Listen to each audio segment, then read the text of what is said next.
Nash unlawfully entered my own house. It's not a room po, it's my own house. So house. Yes po. He forcibly damaged my locker. It was locked. And my house was locked as well po, ma'am. Pero yung locker ay plastic locker. Plastic locker, and my firearm was inside a gun box. The locker was as well locked po. And I am only the one who had possession of the keys to my house, ma'am. So, nakapasok siya sa bahay kahit wala siyang susi.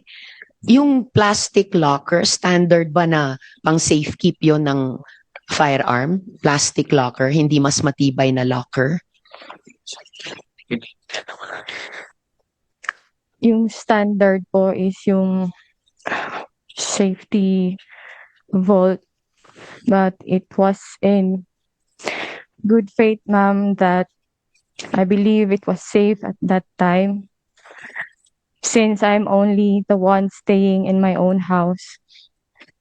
So, standard po pala, Sergeant Pasensya, na safety vault, hindi lang plastic locker. I appreciate good faith po, talaga. But, lalo na sa ating mga nagtatrabaho sa gobyerno, I think we need to observe the standards para nga po ma-anticipate at maiwasan yung mga worst case scenario tulad po nito. And lastly, before I turn over to Senator Raffy at this point for his follow-up question, paano po nabuksan ni Elias Nash yung gun box? Di ba ang gun box ba, ano bang material nun? Plastic din lang po ba o bakal po? It was plastic din po, ma'am. Standard po ba na yung gun box ay plastic lamang? Yes, ma'am.